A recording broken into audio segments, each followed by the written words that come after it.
First and foremost, we don't need any negotiation for our political party to be recognized. The law is not to be negotiated. The law is the law, and according to the law in Uganda and internationally, we are a legitimate political party.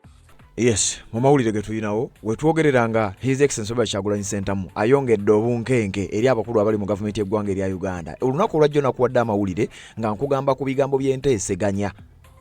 Omukutu gw'amawulire ogwa Nile Post gwafulumizza amawulire ge nakusomedde olunaku lwajjo era nkakasa gobanga obadde ogoberera bino wabitegedde nga gugamba nti waliwo enteeseganya ezigenda mu maaso wakati w'abamu ku bakulembeze b'ekibiina kya National Unity Platform n'abakulu mu gavumenti y'eggwanga erya Uganda era mbu ambasada w'eggwanga erya America William Pope mbu y'omu ku bali wakati w'enteeseganya ezo we bwazibidde nga waliwo amawulire amalala ate era agaze agalaga nti n'olukiiko olutaba abakulu b'amadiini oba kye bayita Uganda Interreligious Council nti nabo bali wakati mu nteeseganya zino. Wabula ekisinga okwewuunyisa His Excellency Robert Kyagulanyi Ssentamu ye yasoose okuvaayo ne tweet eyo n'agezaako okubalaga nti bino ye tabimanyi nako n'okuteesa ku bulamu bwe oba okudda kwe mu ggwanga erya Uganda nga talina musango gwe yazza tabimanyi nako. Jjukira mu bigambo byabadde bitambuzibwa nga kigambibwa nti waliwo enteeseganya ezigenda mu maaso. Mu balabe jjukira gye buvuddeko waliwo emisango egigambibwa okuba nti gyateekebwa ku Robert Kyagulanyi Ssentamu. Kakati yagambye nze sirina musango gwe nazza era enteeseganya ezo ezigenda mu maaso bwe ziba nga bwe ziri sizimanyi. Kyokka ekisinga okwewuunyisa yasoose kubyogera nga bw'owulidde mu katambi awo yabadde ku mukutu gw'amawulire ogwa France 24 nabikuwadde bw'obanga wabadde ogoberera ebyo wabiwulidde. Teyakomye okwo n'agenda ku mukutu gwa X n'ayanukula omukutu ogwa Nile Post ogwabadde guwandiisa ebigambo ebyo n'abagamba nze enteeseganya zammwe sizimanyi nako. Wabula mu bigambo oba mu posti mu kiwandiiko ekyateekeddwa ku Nile Post kyabadde kiraga nti enteeseganya zabaddemu abamu ku bakulembeze ba NUP era mu bamu ku bakulembeze abo mbu kwabaddeko leader of opposition Honorable Joel Ssennyonyi mbu ne kubeerako ne Secretary General w'ekibiina amanyiddwa nga David Lewis Rubongoya era ne kubeerako ne Benjamin Katana Treasurer w'ekibiina kya National Unity Platform. Amawulire ago nengakuwa era nenkugamba nti envuuvuumo zino tugenda maaso n'okwongera okuzinoonyerezaako bwe gaba nga matuufu tugenda kujja tubibabuulire gye bwazibidde nga bimaze okutegeerekeka nti bino birabika si we biri. Ne Joel Ssennyonyi yennyini ne wabaako abaamubuuzizza era mu mawulire Ssennyonyi n'abyegaana ne yeegatta ku Robert Kyagulanyi Ssentamu n'akakasa nti bino tabimanyi nako era tebiriiwo. Ebigambo bya Joel Ssennyonyi nabyo ngenda bikuwako akatono nga bwe tugenda maaso n'okweyongerayo. Wulira ezo enteeseganya naffe tubiraba biyitiŋŋana. Omukulembeze waffe nga bw'azza akyogera tagenda kuteesa na muntu yenna ku kukomawo kwe mu ggwanga. Munnayuganda mukulembeze talina musango gwe yazza okwesimba ku Mwai Museveni, ogwo si musango. Kakati byebimu ku bigambo leader of opposition bye yayogedde. Wano no yabyogeredde twabadde tuyina meeting eyabadde yekyama eyabadde tuddemu abakulembeze b'ekibiina kya National Unity Platform naddala abo abawangula ebifo eby'enjawulo era byonna ebyabaddeyo tujja genda maaso n'okuba nga tubikutuusaako bwe binaaba nga byetaagisizza. Wabula kakati ensonga weeri bye bigambo by'enteeseganya. Simanyi oba enteeseganya bano abazipushinga be bazeetaaga, simanyi oba enteeseganya zino zigambibwa okuba nti azaabaddeyo. Kakati nkugambye ekiwandiiko ekyafulumidde ku Nile Post kye twakusomedde olunaku lwajjo nga kiraga nti bali mu kuteesa kulaba nga Robert Kyagulanyi Ssentamu emisango ogiba nga wagira emisango egyamuteekebwako gibeere nga gimuggibwako. Kyokka ate abakulu mu kibiina kya NUP n'akikulembera yennyini Robert Kyagulanyi Ssentamu n'ategeeza nti yezi enteeseganya tazimanyi nako era tasobola kukkiriza kutuula kulaba nga ateeseganya n'omuntu yenna ku ddembe lye kubanga eddembe lye lyabwebange. Leader of opposition Joel Ssennyonyi omu ku be baagambye nti naye mu nteeseganya yabaddemu n'abyegaana era n'ategeeza nti tewali musango gwonna guvunaanibwa Robert Kyagulanyi Ssentamu era n'ategeeza ngenda kwongera akatambi awo enteeseganyawo zino we ziba nga zaabaddeyo lwaki ate mikutu gya NBS gye gigireta kubanga NBS tukimanyi bulungi nti Nile Post ye kampani etwala bano bonna era nga NBS be bamu. Robert Kyagulanyi Ssentamu yagenze nabo n'abagamba how can my rights and dignity be a subject of negotiations. Eddembe lye ery'obuntu libeera litya okubeera nga liteesezebwako buteesezebwa nga bw'owulidde mu katambi ku mukutu kwe yabadde okwa France 24 n'ayogera ebigambo bye bimu. N'agenda maaso n'abagamba NBS is just a peddler of fake results, fake narratives. Omukutu gwa NBS nga Robert Kyagulanyi Ssentamu ategeeza guno mugumanyi bulungi nnyo nti be babadde bafulumya fake results era be basooka okulangirira ebiseera ebisinga. be bafulumya oba be bakuba amawulire oba kye bayita fake narratives naddala eri ekibiina kya National Unity Platform. Kakati agamba kijja kitya okubeera nga Nile Post baganda ba NBS be bagenze maaso n'okusooka okufulumya eggulire lino. Kyokka ate ne NBS yennyini neyekolako eggulire ng'eringa ebuusabuusa. Wuliriza bulungi nga NBS yennyini yeekozeeko eggulire nga balinga ababuusabuusa, ate omukutu gwa Nile Post gwe byawandiise nti waabaddewo enteeseganya oba wabaddewo ebigambibwa nti wabaddewo enteeseganya, nti era amawulire gasookese kufulumira ku Nile Post ne ku mukutu gwa Redison TV n'enzija n'embikusomera. Kakati aba NBS nabo ne basoma eggulire eryo. Amawulire gatandise okusaasaanira ku mikutu gy'amawulire ag'enjawulo nga gasookedde kufulumira ku gwa Nile Post nga galaga nga bwe waliwo enteeseganya wakati wa pulezidenti wa NUP Robert Kyagulanyi ne gavumenti okukakkanya embeera adde okwabo bwe yeetaaye. Kakati oyo yabadde NBS ate era nga ngenda kakwongera konna mu bulambalamba ebigambo nga bikyagenda mu maaso n'okubeera nga bitambula. Amazima ga Katonda His Excellency Robert Kyagulanyi Ssentamu okudda kwe kutandise okubanga kuleeta obunkenke. Ngenda kukuwa bino byonna n'ebirala nga wembikuleetedde ogenda kubeera ng'otya. Ebimu ku bigambo Robert Kyagulanyi Ssentamu bye yayogedde ne byabadde ayogera byonna tugenda biwulira mu mboozi eno. Ate naba kubanga osubscribe nga kikole tubeere nga tutambula ffenna. Mpozi ate ne mu ngeri endala waliwo omukutu gwaffe agwentaaginze wansi awo mu bigambo ebya bbulu baguyita MJ Media. Nja kukusaba ogusubscribingeko kubanga channel eyo ya munnankyukakyuka munnaffe egenda kubanga etambulirako amawulire ag'enkyukakyuka. Gwakkiririza mukutu gwa Redison TV njagala osubscribe ku kye bayita MJ Media wansi awo njitaginze mu kigambo ekya bbulu. Mpozi naawe wali ku mukutu gwa Uganda 24 live nja kusaba mu ngeri y'emu wansi awo ntaginzeewo MJ Media. Nja kusaba osubscribinge ku channel eyo tolina kyofiirwa bw'osubscribinga ate n'onyiga n'akade ka notification kubanga tugenda kuba tutambulizaako emikutu gino bagitwala. Emikutu gino bagirwanyisa bw'obanga tutusanze wano ku Redison TV nga tutusanze ku Uganda 24 live osobola okutusanga ku mukutu gwa MJ Media ne tubanga ate tutambula. So omukutu ogwo guli wansi awo nja kusaba obeere ng'ogusubscribingako nga bwe tugenda mu maaso n'okubanga tukuweereza ensonga amawulire ge weetaaga okubeera ng'owulira. Era oluvannyuma lwa bino byonna kkiriza tusooke tugyewo akalango kano kamu kokka then oluvannyuma tubeere ng'ate tweyongerayo n'ekiwandiiko. Nkugambye His Excellency Robert Kyagulanyi Ssentamu okudda mu ggwanga erya Uganda ekyamazima kireese obunkenke nga bwe njagala owulire oluvannyuma lw'akalango kano.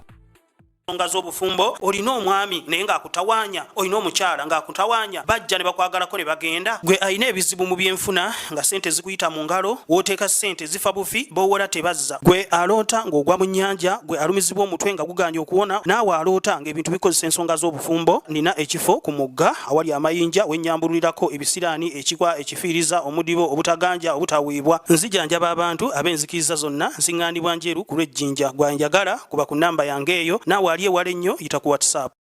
Redison TV kwoli weebale kubanga okyagoberera na gy'osinzira okubanga gy'otulabira naddala gwatambula naffe ku mikutu egy'enjawulo kw'osinzira okubanga ate kw'otulabira. Njagala kubanga nkutuusako ebigambo nga bigenda mu maaso n'okubanga bitambula. Olunaku olwajjo bino nabikugambye nakuwadde amawulire ne nkugamba waliwo contradicting messages ezitambula eziraga nti waliwo enteeseganya wakati w'abamu ku bakulembeze mu kibiina kya National Unity Platform era ng'abamu ku bakulembeze be baamenye kwabaddeko Leader of Opposition Honorable Joel Ssenyonyi, kwabaddeko Treasurer w'ekibiina kya NUP Benjamin Katana, kwabaddeko Secretary General w'ekibiina amanyiddwa nga David Lewis Rubongoya. Wabula twagenza okukizuula oluvannyuma ng'enteeseganya zino zirabika tezinnabaawo. Kyokka ng'omukutu gwa NBS omukutu gwa Nile Post gwe gwasoose okugafulumya nenzija nembikuwa nenkugamba sooka weetegereze nnyo.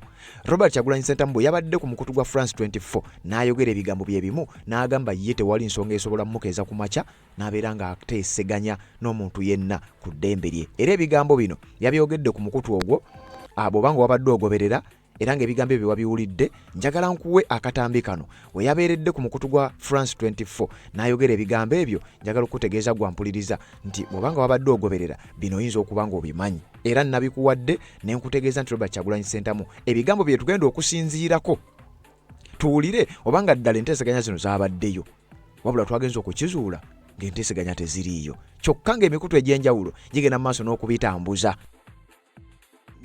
In Uganda, history shows that many dissidents have left the country and have been followed and hurt, harmed, or even killed from very far away from home. I am still under threat.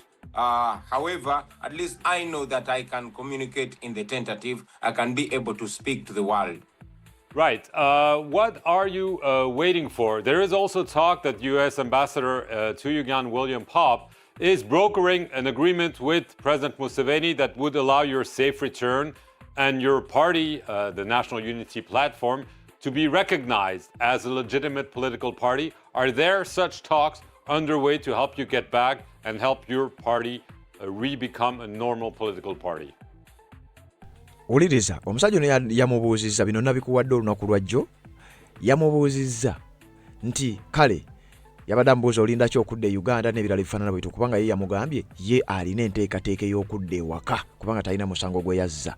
Kakati omusajja ono n'amubuuza, yamugambye olinda ki okudda e Uganda nga tuwulira nti waliwo enteeseganya ezigenda mu maaso wakati w'ekibiina ky'okulembera ne gavumenti ya General Kaguta Museveni. Mbwera ambasada w'eggwanga lya America William Pope mbu y'omu ku bali mu nteeseganya ezo, n'amubuuza kakati kituufu enteeseganya ezo weeziri oba teziriiwo, era we zibaawo enteeseganya ezo ozoogerako ki? Ebigambo ebyo yabimubuuzizza ku mukutu gwa France 24. Kakati njagala owulire His Excellency Robert Kyagulanyi Ssentamu bwe yamuzzeemu, wabula enziramu gye yamuzzeemu yabadde nga yanukuliramu n'aba emikutu egy'enjawulo omuli omukutu gwa Nile Post n'emikutu emirala egyabadde gitambuza bino. Then we tuva wano ngenda kuwa ebigambo bye yawandiise ku mukutu gwa X, ate oluvannyuma nkuwa ebya Ssennyonyi nzije tubeere nga tweyongerayo. Wulira bwe yazzeemu ekibuuzo kiri. First and foremost, we don't need any negotiation for our political party to be recognized. The law is not to be negotiated. The law is the law, and according to the law in Uganda and internationally, we are a legitimate political party. We have never been disagreeable to dialogue. We are for dialogue, but we don't believe in transactional dialogue. We believe in constructive and principled dialogue. First and foremost, I am not going to negotiate my freedom. My freedom must be guaranteed. But do you think that there are conditions under which you could go back to Uganda despite the antagonism you mentioned with the regime and especially the son of the president? Absolutely. I intend to go back to my country. My fight is in Uganda. My work is in Uganda. And my citizenship is in Uganda. I'm a Ugandan and I have to go back to my country.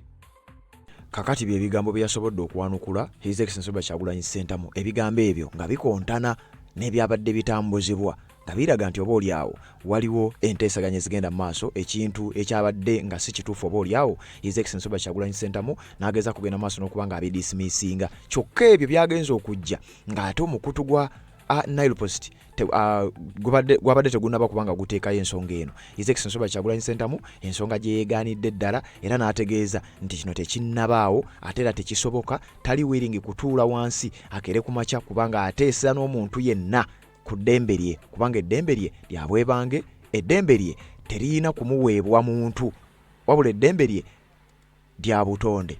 Yagenze ku mukutu gwa X n'ateekako ebigambo bino. Yagambye, how can my rights and dignity be a subject of negotiations? Eddembe lyange ery'obuntu lituuka litya okubeera nga lyakuteesaako buteesa? NBS is just a peddler of fake results, fake narratives. Kya mukutu gwa NBS guno gumanyi bulungi nnyo mu kufulumya fake results n'okufulumya fake narratives. My return to my home country is a right and I will soon return to Uganda and the regime can do whatever they want. Okudda kwange mu ggwanga erya Uganda ddembe lyange, era yategeezezza nti mu bwangu obw'ekika ekyawaggulu essaawa yonna ngenda kubeera nga nzira mu ggwanga erya Uganda. Regimu ya General Yoweri Kaguta Museveni be bamanyi kye banagenda maaso n'okuba nga bakola. Standing against General Yoweri Kaguta Museveni and beating him is only crime in the eyes of the NBS, not in the eyes of the law. Nti okwesimba ku General Yoweri Kaguta Museveni ate ne muwangula gwe musango gwokka NBS gwennanga, oba ya mu maaso ga NBS kyekirabika ng'omusango kyokka, so tekirabika nga musango mu mateeka g'eggwanga erya Uganda. Oba ng'agamba nti eri NBS olw'okuba navuganya General Kaguta Museveni ne muwangula, yo NBS gwerabanga omusango mu maaso gaayo ogwo musango, so mu mateeka g'eggwanga erya Uganda si musango ate tegubangako musango. Byabadde bigambo ebya His Excellency Robert Kyagulanyi Ssentamu ng'agezaako okwanukula ebigambo omukutu gwa NBS omukutu gwa Nile Post bye baataddeyo ku mukutu gwabwe. Kakati bwe tugenda mu Nile Post eno mu kiwandiiko ekyafulumiziddwa ku mukutu guno, jjukira nakikuwaddeko akatonotono. Kati ekiwandiiko kino kyabadde kikakasa Era mu bigambo bya Nile Post bagambye nti balina ne sources ez'enjawulo ez'abawadde bino. Mu sources zaabwe bagambye bwe bati oba mu kiwandiiko kyabwe bagambye nti government and NUP in talks over Bobi Wine's dignified and secure return. Government ya General Kaguta Museveni mbu yabadde ine enteseganya n'ekibiina kya National Unity Platform okulaba nti Robert Kyagulanyi Ssentamu asobola okudda mu ggwanga erya Uganda awatali nsonga yonna egenda kubeera ng'emulemesa. Bagenze maaso n'ekiwandiiko kino nga bagamba waliwo n'ekiwandiiko ekirala ate gino emikutu ebiri gya njawulo. Eno bagiyita Nile Post. Kati ate waliwo omukutu ogwa Daily Monitor ate ne wabaawo ebigambo ebya Leader of Opposition n'ebya Robert Kyagulanyi Ssentamu. Nile Post yagenze maaso ng'egamba quiet but intensive negotiations have for weeks been underway between the National Unity Platform and the Ugandan government to facilitate the safe return of party president Robert Kyagulanyi Ssentamu from abroad. Multiple sources says have told this publication nti waliwo enteeseganya ezigenza maaso era nga zimaze weeks eziwererako ddala. Enteeseganya zino ziri intense newankubadde nga zaakasirise wakati w'ekibiina kya National Unity Platform abamu ku bakulembeze baakyo ne gavumenti ya General Kaguta Museveni nti bali mu kuteeseganya kulaba butya Robert Kyagulanyi Ssentamu gy'ayinza okudda mu ggwanga erya Uganda. Bano bagamba nti bakitegeddeko nti enteeseganya zino zibaddewo emirundi egisukka mu gumu. Nti era enteeseganya zino zabadde zigenda mu maaso nga bali mu kuteeseza Robert Kyagulanyi Ssentamu abeere nga tateekebwako musango gwonna ate nga adda mu ggwanga erya Uganda awatali kubaako side enyigiriza. Nti era nga bagambye on the NUP side those involved in talks are said to include National Treasurer Benjamin Katana, Secretary General David Lewis Rubongoya, and the senior party spokesperson and leader of opposition Honorable Joel Ssenyonyi. Mbu ku side y'ekibiina kya NUP bano no ba Nile Post nga be bawandiika ababadde mu nteeseganya ku side y'ekibiina kya NUP kwabaddeko Treasurer w'ekibiina nga ye Benjamin Katana, ne kubeerako Secretary General w'ekibiina nga ye David Lewis Rubongoya, ne kubeerako senior spokesperson oba omwogezi w'ekibiina ate nga leader of opposition Honorable Joel Ssenyonyi. Nti kati bano abasatu be babadde ku side y'ekibiina kya NUP. Then ate ku side ya NRM wabaddeyo ex-official cabinet member Adonia Ayebare mbu yabadde ku side ya government nga yateesa ku lwa General Kaguta Museveni nga ateesa ne ba Ssenyonyi n'abalala mbu balabe nga Robert Kyagulanyi Ssentamu akomawo. Wabula Benjamin Katana bano bagamba bwe bayogeddeko naye yabategeezezza tali aweya ku nteeseganya zino era takimanyi nako tobe enteeseganya zigenda mu maaso. Kyokka David Lewis Rubongoya ne Joel Ssenyonyi mbu tebaabafunye. Ate Adonia Ayebale era naye teyasobodde kubawa nsonga ntuufu. Wabula ezimu ku sources ziraga mbu baabadde bali mu kuteesa kulaba butya Robert Kyagulanyi Ssentamu bw'ayinza okudda mu ggwanga erya Uganda. Kyokka mukadde ke kamu nga bino bigenda mu maaso Dr. Lina Zedriga Deputy President wa Northern Uganda nga yagenda mu maaso n'okubeera ng'akwasaganya emirimu gy'ekibiina. Era bino byonna nga bigenda mu maaso nga Robert Kyagulanyi Ssentamu ali mu ggwanga erya United States of America atandika emirimu. Jjukira nnakugambye olunaku olwaliro nga 26 ayina gy'agenda okubeera ate ng'ebyo nabyo tugenda kubeera nga tukomawo nabyo obitegeere wa gy'agenda okwogerera bigambo ki byasuubira okwogerako eri ensi. Bannayuganda bamulindiridde ng'ate n'abantu abalwanyizi b'eddembe okuva mu mawanga ag'enjawulo nabo bwe bati bamulindiridde mu kaseera kano okubeera ng'ayogerako eri ensi. Kakati kigambibwa nti enteeseganya zino Robert Kyagulanyi Ssentamu yazeegaanye, ekibiina kya National Unity Platform kyazeegaanye, omukutu gwa Nile Post gwabadde gumaze already okubeera nga guziteekayo. Era ebigambo ebyo byasambajjiziddwa babyesambajje sayidi zonna. Robert Kyagulanyi Ssentamu n'agamba I will not negotiate my freedom, sijja kuteesa ku ddembe lyange. Kakati kino ekiwandiiko nakyo ate kyo kyafulumidde ku mukutu ogwa Daily Monitor. Ogenda nno okuwulira kati nga sinnakutwala mu kiwandiiko kya Daily Monitor ngenda kuwa ebimu ku bigambo abamu ku bakulu mu kibiina kya National Unity Platform bye basobodde okwogera nga bagezaako okwanukula okulaba nti ebigambo biri babisaabulula n'okutegeeza eggwanga nti enteeseganya ezo tebazimanyi nako teziriiyo era mu njogera ennyangu yabadde propaganda. Omukutu gwa Nile Post gwe gwasoose okuteekayo. Wabula mu kiwandiiko kye nkusomedde mu bantu b'owulidde nkusomera be baagambye nti be bateesa ku lwa side ya National Unity Platform oba mu njogera ennyangu be babaddewo ku lwa Robert Kyagulanyi Ssentamu bwe bababuuziza akabamu babyegaanye Joel Ssenyonyi ne David Lusubongo yatebabafunye kyokka mukadde kano twasobodde okufuna ku Joel Ssenyonyi n'abaako byayogera era byayogedde biragira ddala nti mwana wattu bino ye tabimanyi nako era enteeseganya bwe baatugambye mu kiwandiiko nti yabadde omu ku bo yagamba tabimanyi nako. Ezo enteeseganya naffe tubiraba biyitingana. Omukulembeze waffe nga bw'azza akyogera tagenda kuteesa na muntu yenna ku kukomawo kwe mu ggwanga. Munnayuganda mukulembeze talina musango gwe yazza okwesimba ku Mwai Museveni, ogwo si musango. Era yaga nti agenza okukwasaganya obuvunaanyizibwa obw'enjawulo, era obuvunaanyizibwa obwo bw'anaabumaliriza agenda kukomawo ewaabwe wano e Uganda nga talina gwe yeebuuzizzaako. Gavumenti ekole kyeyagala okukola, naye bw'atyo bw'akyogedde. Gavumenti ejja kukola kyeyagala okukola kuba kikyetakoze. Basa abantu baffe bangi betuze tuziika ne mu kalulu akawedde, abantu abaabuzibwawo 18 abo actually tukimanyi nti kaakati abo gavumenti yabatta. Abantu abali makomera batusizaako ebisago kugamba bakoze buli fujjo. Mwaluwa mujjukirawo ne Kyagulanyi baamukwata ne bamukuba ne kugamba bakoze buli kimu.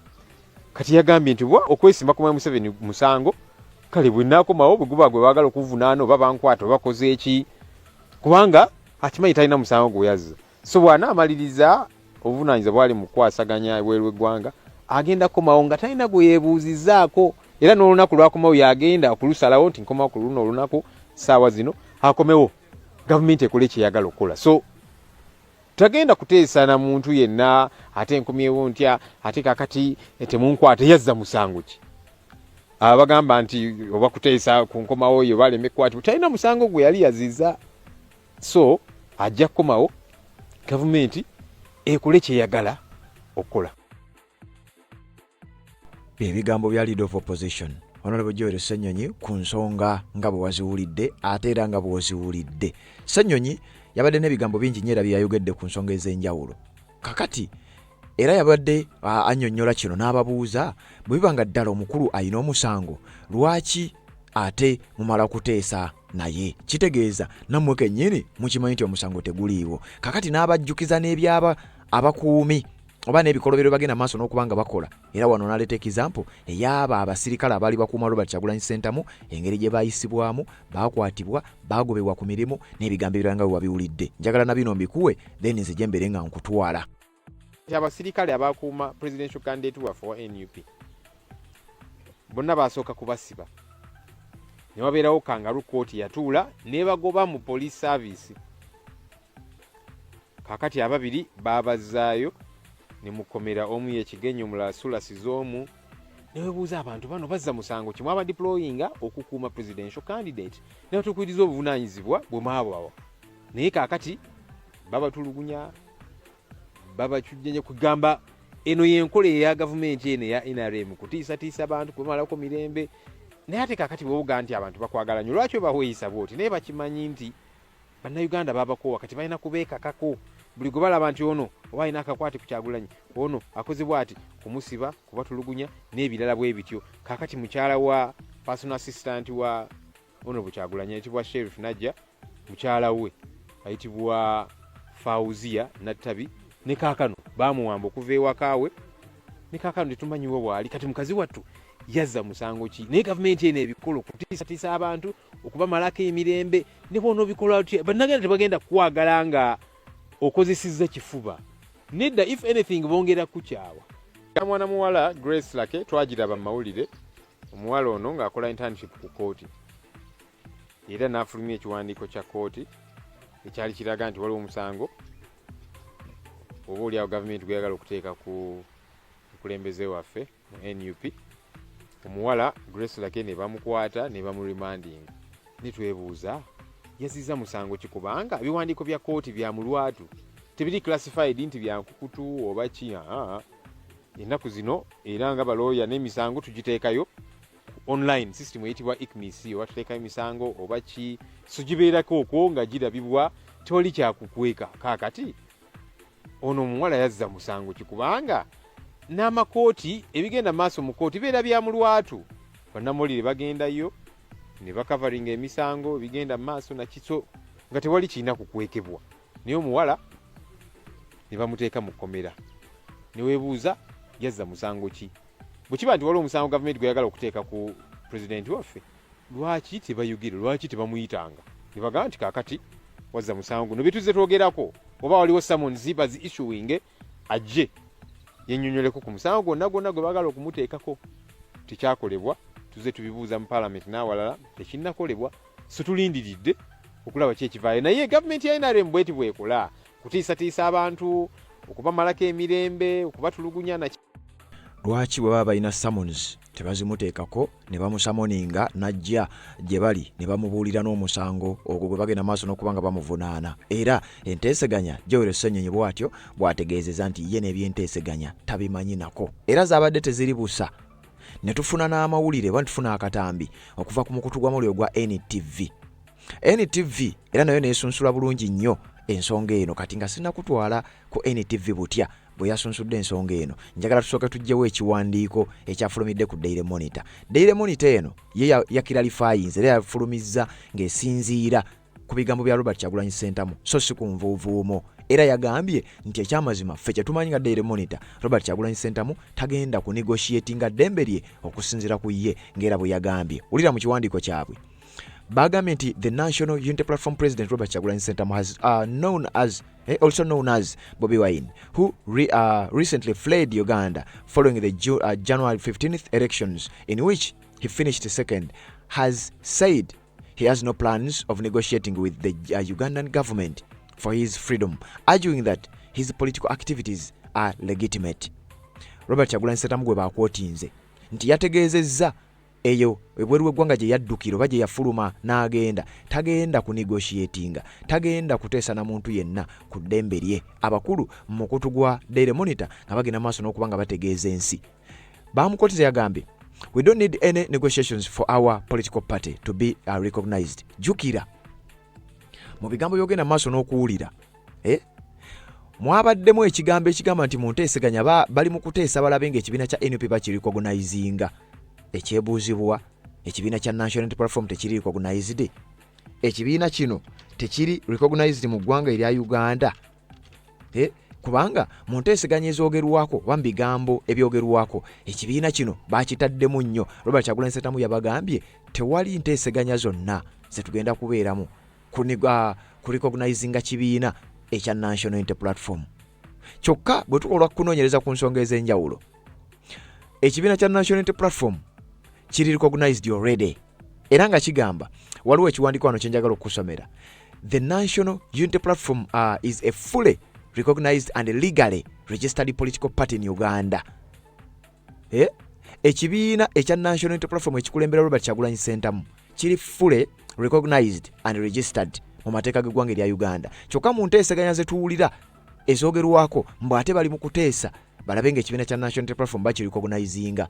Bino nno nga tebigatta. Kakati Robert Kyagulanyi Ssentamu yabaanukudde n'abagamba tetwetaaga nteeseganya zonna ku nsonga z'ekibiina kya National Unity Platform oba ku ddembe lyange, olw'ensonga nti ekibiina kino kiri registered, kimanyiddwa mu mateeka. Kakati nange nenkuleta statement eno nga bagamba ekibiina kino kiri mu mateeka, kirina party president, kirina constitution, kirina buli kimu. Robert Kyagulanyi Ssentamu ye mukulembeze w'ekibiina ekyo era nga yakikulembera ne wetwogerera.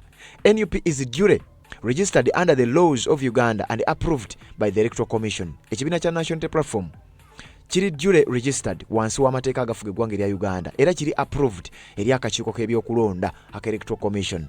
In 2020, the High Court of Uganda dismissed a petition challenging the party's registration, confirming that its transition from National Unity and Reconciliation Development Party was legal.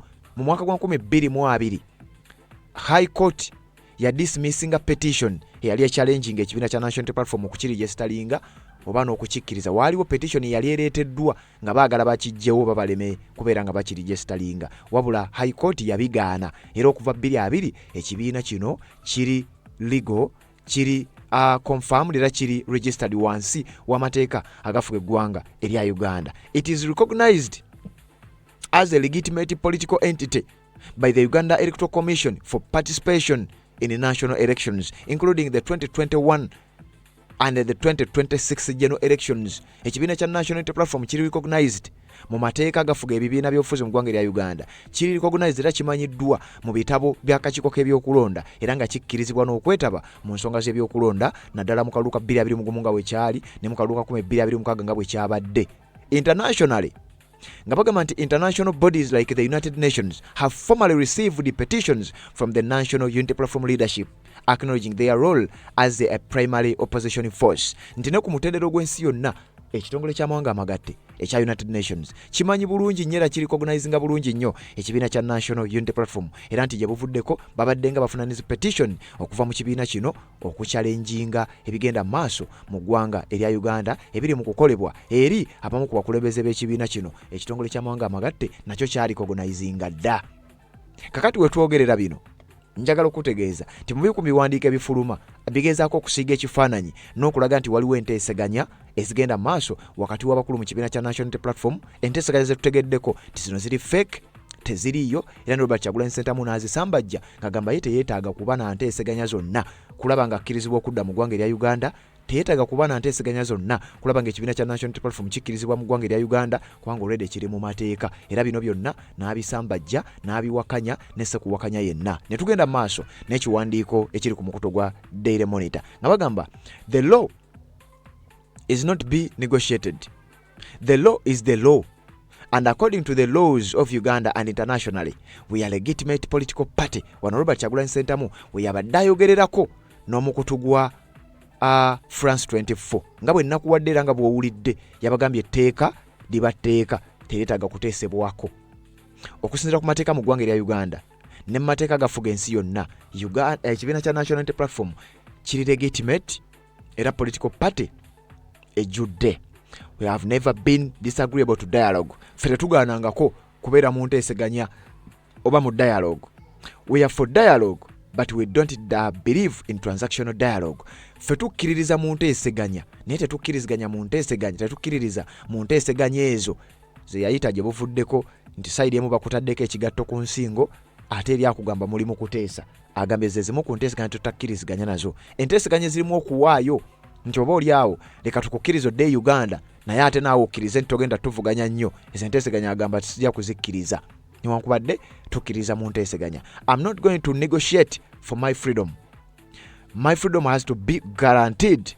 Robert Kyagulanyi Ssentamu bwe yabadde ku mukutu gwa France 24 yagambye tagenda kuteeseganya na muntu yenna ku ddembe lye. Eddembe lye lirina kubeera guaranteed ku mpaka oba mwagala oba temwagala, teri kuteesa kulaba nga nfuna eddembe lyange. Bino bigambo bino tegeka comment yo ogiteeke mu comment section kubanga gye bujjako tugenda kuddayo ku mukutu gwaffe guli ogwa Uganda 24 live ne live era twongere okuwuliziganya ku nsonga zino, twongere okuzitematema. The Electoral Commission announced President General Kaguta Museveni the winner of the 15th January elections with 71% blah blah blah blah.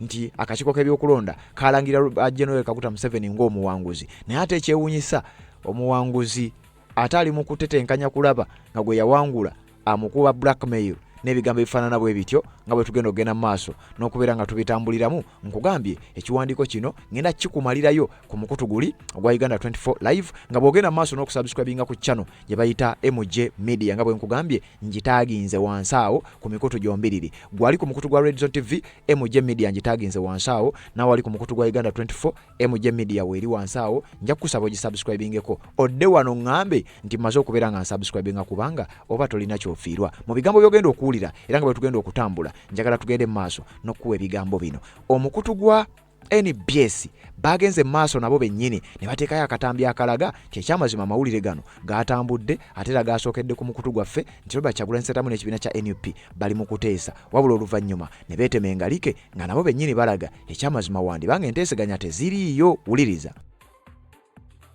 Amawulire gatandise okusaasaanira ku mikutu gy'amawulire ag'enjawulo nga gasookedde kufulumira ku gwa Nile Post nga galaga nga bwe waliwo enteeseganya wakati wa pulezidenti wa NUP Robert Kyagulanyi ne gavumenti okukakkanya embeera adde okwabo bwe yeetaaye. Tukitegeddeko nti ekibiina ekitaba enzikiriza ki Interreligious Council bwe kiri emabega wa kaweefube w'okusaawa enjogerezeganya. Okusinziira ku Bishop Joshua Lwere gwe tufunidde ku lukomo lw'essimu ataagadde kwatuukiriza bingi, bazze bategeka enteeseganya ez'enjawulo n'akakasa nti okwogerezeganya kugenda mu maaso.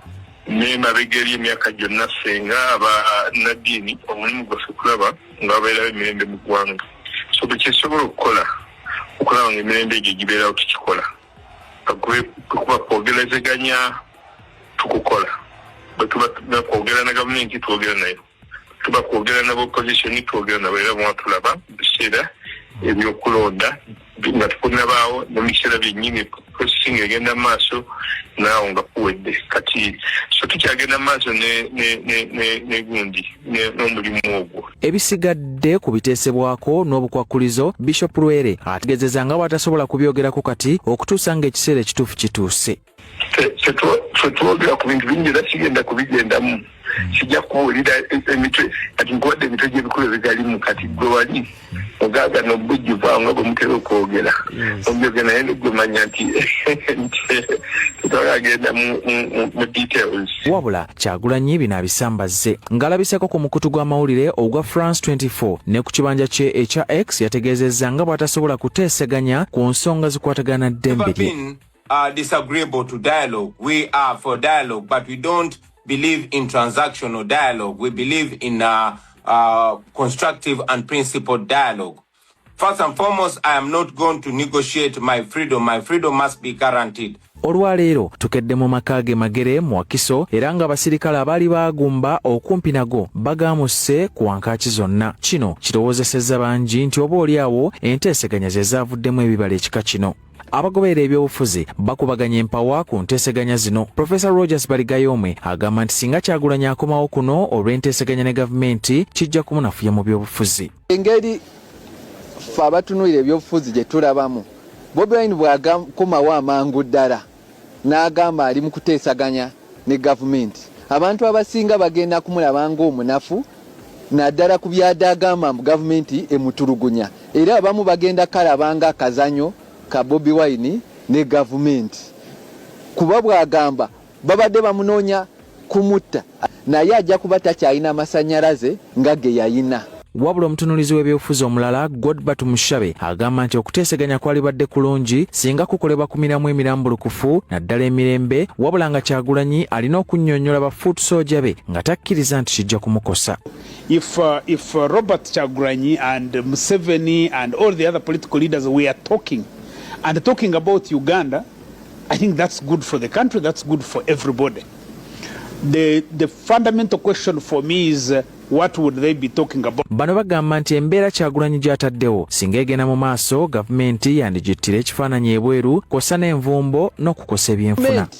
Ekifaananyi kyayo eri ebweru w'eggwanga kigenze kyonooneka, babataddeko envumbo ate nabo abasinga tebakyasobola kutambula nga bwe baali batambula.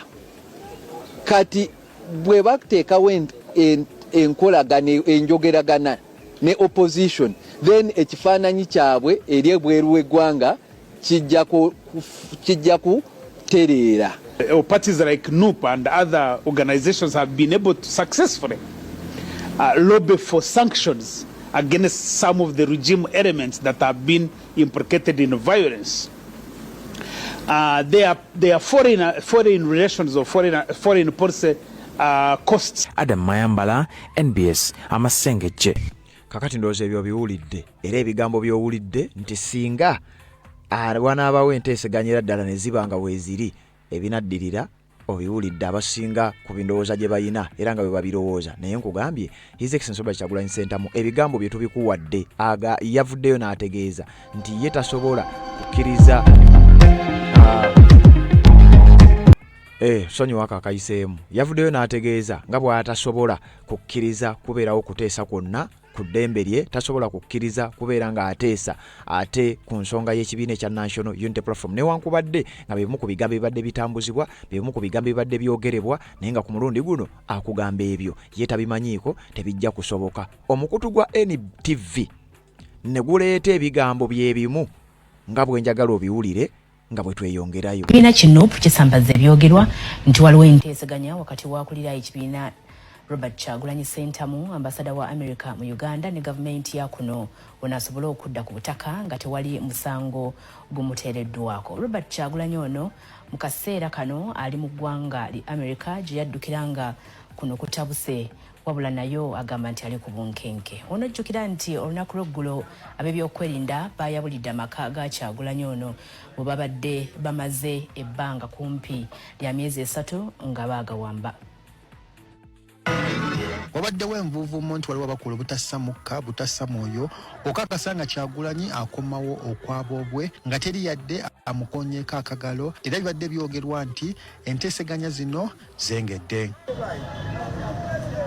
Ng'ayogerako eri omukutu gw'amawulire ogwa France 24 akulira ekibiina ki NUP Robert Kyagulanyi nga mu kaseera kano ali mu ggwanga lya Amerika yasambaza ebyogerwa nti waliwo enteeseganya ezigenda mu maaso wakati wa ambasada wa Amerika mu Uganda, gavumenti n'ekibiina ki NUP onaasobola okudda ku butaka.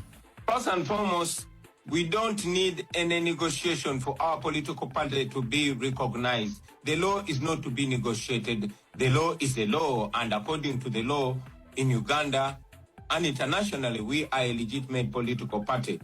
We have never been disagreeable to dialogue. We are for dialogue, but we don't believe in transactional dialogue. We believe in constructive and principled dialogue. First and foremost, I am not going to negotiate my freedom. My freedom must be guaranteed.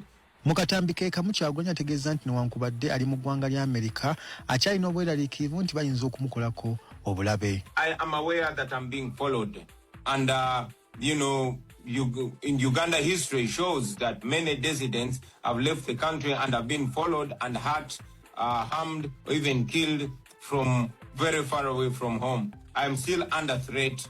However, at least I know that I can communicate in the tentative. I can be able to speak to the world. Akulira oludda oluvuganya mu Parliament era omwogezi w'ekibiina ki NUP Joel Ssenyonyi azzeemu kinoganya nti wali kuteeseganya kugenda kubeerawo wakati waabwe ne gavumenti Kyagulanyi asobole okudda kuno. Kati yagambye nti okwesimba kwa Museveni musango kale bwennakomawo bwe guba gwe baagala okuvunaana oba bankwata oba bakoze eki kubanga akimanyi talina musango gwe yazze. So bw'anaamaliriza obuvunaanyizibwa bwali mu kukwasaganya ebweru w'eggwanga agenda komawo nga talina gwe yeebuuzizzaako era n'olunaku lwakomawo yagenda okulusalawo nti nkomawo ku luno olunaku ssaawa zino akomewo gavumenti ekole kyeyagala okukola. So tagenda kuteesa na muntu yenna ate nkomyewo ntya ate kakati temunkwata yazza musango ki. Jo emirimu gy'ekibiina kitambula kannabwala ng'olwalira abakulu mu kibiina basinkanya abakulembeze abawangula mu kalwa akaggwa okutema empenda bukya bagenda okutambuza obukulembeze bwabwe emyaka 5 ekitandika mu Gwokutaano gw'omwaka guno. Naye amaloboozi agaffe gayinza obutamala ng'amaloboozi gabannansi gayina okuyimuka kubanga bonoga nti nze ebya politics binkwatako lindirira ogenda kulaba ebbeeyi y'amafuta ng'erinnye. Bbeeyi y'amafuta bw'erinnya buli kimu bbeeyi kigenda kulinnya. Omusolo baagala gwongeza abafuna emisaala nakikugamba ffenna biba bitukosa nga tulina okukwatira awamu okulaba nti eggwanga lyaffe lifuna obukulembeze obwesimbu obufa ku bantu obwagalira ddala eggwanga lyaffe. So ze nteeseganya ze tuliko. Raymond Tamale, NTV akawungezi. Kakati kuno kutya buno bunkenke obugenda maaso n'okubanga bweyoleka okudda kwa His Excellency Robert Kyagulanyi Ssentamu kuyinza okubanga kugenda kuleetawo embeera etali ya bulijjo. Ekisinga okwewuunyisa era njagala nkuwa akatambi akamuga nange wano Fiki ng'agezaako okunnyonnyola ensonga zino. Ekisinga okwewuunyisa mu kadde kano obadde ng'owulira ebigambo ebyogerebwa era ng'abantu bangi babadde nga banenya Robert Kyagulanyi Ssentamu okufuluma eggwanga era nga babadde bakiyita kudduka tiyadduse mu Uganda. Kyokka mu kadde kano singa Robert Kyagulanyi Ssentamu amala n'akomawo kigambibwa okuba nti era ojja kutandika okuwulira olutambi nga lukyuse otandika okuwulira ebigambo nti kaakati Robert Kyagulanyi Ssentamu ate lwaki akomawo mu ggwanga erya Uganda. Mu ngeri yonna bino ebigambo njagala mbikuwe then oluvannyuma ngenda kujja mpiteyiteko mu comment section mpiteyiteko mu bubaka bwammwe so kaakati gwe atanaba kubanga osubscribinga kikole atanateeka bubaka bwo mu comment section buteekeyo kubanga ku nkomerero ngenda kubeera nga mbuyitamu ku mikutu gyombi ng'era bulijjo wetusinzira ogenda maaso n'okubanga tukutuusaako. Genda mu comment section teeka mu bubaka bwo kansoke nzijewo ebigambo bya muganda wange ono munnankyukakyuka munaffe then oluvannyuma nzije ate mbeere nga mpitayitako mu comment section n'obubaka obwo tubeere nga tubutunulamu. Buli lunaku olukya President Kyagulanyi ayongera okwekubisa bapologisiti be NRM ne bapropagandist obutimba. Bwe bano beeteeba buli ddakiika beeteeba. Temulaba nti luli babadde bavumirira Kyagulanyi kugenda mu Amerika kale bagenda kukomawo batandika okuvumirira amadda ge mu ggwanga lya Uganda.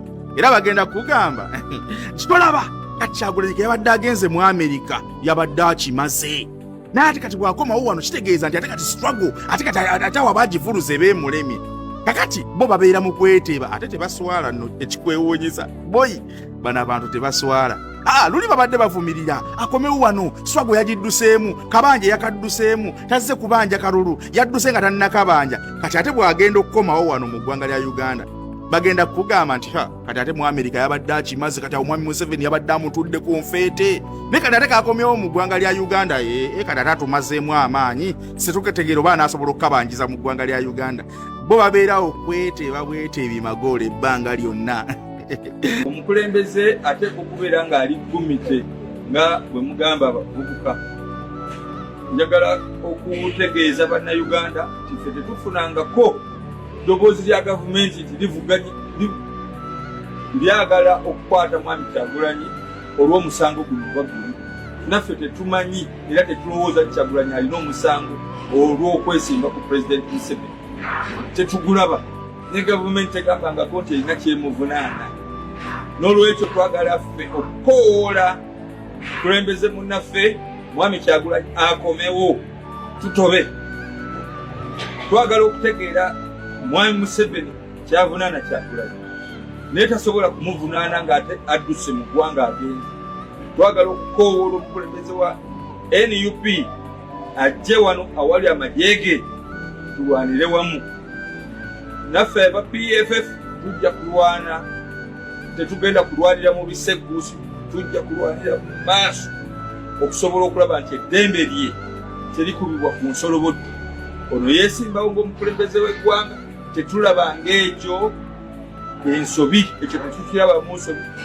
tetukirabamu buzi bwa musango wadde n'ogumu era ne gavumenti eremereddwa okuvaayo n'omusango gw'emuvunaani babeerawo kyolina okusooka okumanya nti Kyagulanyi muzannyo guno yajja agubaze yajja agukaliculeetinze bulungi nnyo nga bw'ayagala okugukola nga bw'ayagala okuzannya n'okwesa empiki ze gwe kyolina okusooka okumanya nti bino byonna bagenda okubyogera ye ajja n'amanya wa waagenda okutambuza kikyagenda okukola na kikyagenda okuddiriza bonna baali tebakisuubira nti Kyagulanyi ayinza okufuluma eggwanga lya Uganda n'agenda bonna baali balowooza nti bagenda kukola nga mu 2021 waliwo lumu Kyagulanyi we yali atute famire y'okulya ennaku enkulu ewabweru w'eggwanga eyo ne bakwata obufaananyi ne bagamba nti adduse mu ggwanga lya Uganda ne babuprintinga ne babuteeka buli wamu ku social media kati ku mulundi guno era baali balowooza bagenda kuddamu okukola script yemu bagamba mukwate ebifaananyi ng'ali ku airport bamulage nti musajja wuuna adduse yatambula n'agenda US teri muntu amanyi yagenda atya era bwatu bwagenda okukola agenda keera olunaku lumu ku makya ng'ali mu ggwanga lya Uganda teri muntu yenna agenda kumulaba nti agenda kudda atya mpozi bw'ali bayagadde kati bano babeera mu kwekuba obutimba babeera mu kweteeba saawa biina beeteeba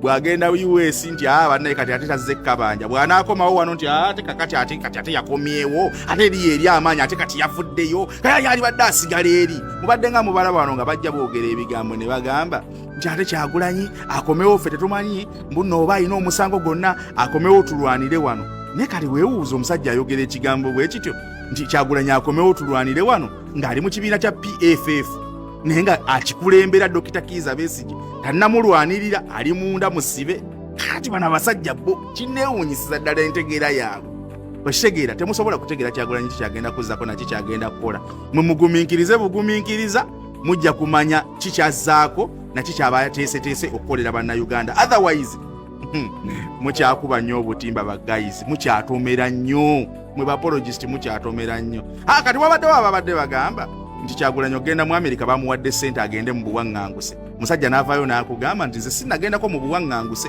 ngenda kukomawo mu ggwanga lya Uganda kubanga sirina tteeka lyonna lye nnamenya ate sirina tteeka lyonna lye mmenya kakati oyo yatugambye ku kya ssente oba kati agenda tugamba ki ndi wano ndowoozaamu agenda tugamba nti Kyagulanyi akomyewo kuno n'endala ekikumukomezaawo mu Uganda akomyewo kuno n'andala.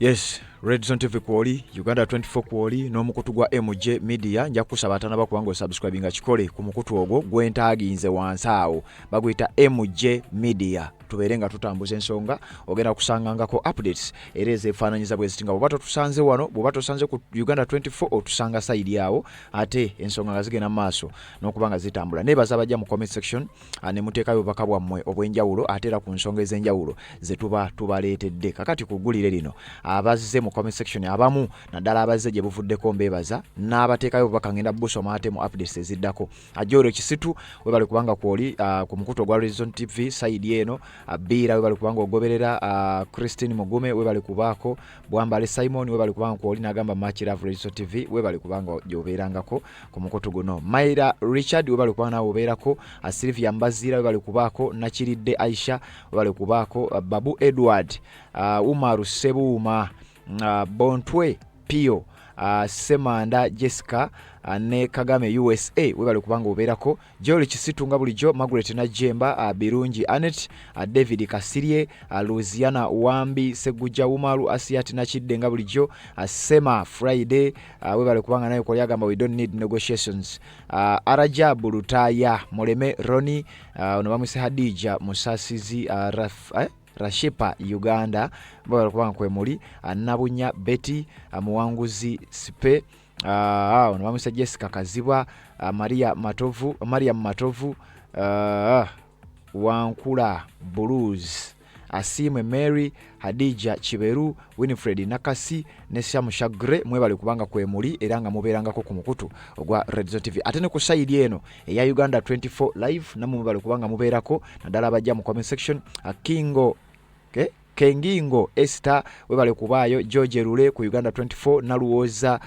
Tauth we bali kubanga nayo kwoli Irene we bali kubayo Royce Naluyange we bali kubanga Joli Banyikidde Amina na Kabale Abdulakim ono bamwise Rose Wanyama Shahida we bali kubayo Semanda Jessica Rose Kanga n'abalala mwenna abateekako obubaka bwammwe mpozi mu ngeri y'enjawulo nyongera okwebaza mami wange Mama Landani we bali kubaayo ate we bali kubanga ogobereranga emikutu nga gino mami wange omulala Mama Kevin okuva Switzerland we bali kubanga naawe obeerangako ku mikutu nga gino ate n'oteekako obubaka bwo mami wange omulala mami wange Irene we bali kubanga gy'oli naawe najjo osinzira okubanga gy'otulabira ate n'okubeera ng'otambula naffe ebbanga lyonna n'abantu mwenna abajja mu comment section ne muteekako obubaka bwammwe obw'enjawulo ku nsongeera ez'enjawulo ze tubaleetedde kanzije tubeerenga ate tuuliziganya mu updates ezigenda okubanga ziddako kuba nkugambye amawulire gakyali mangi bwe tuva wano tugenda ku Uganda 24 live gye tugenda okubeera nga tetwogera ku bigambo eby'enjawulo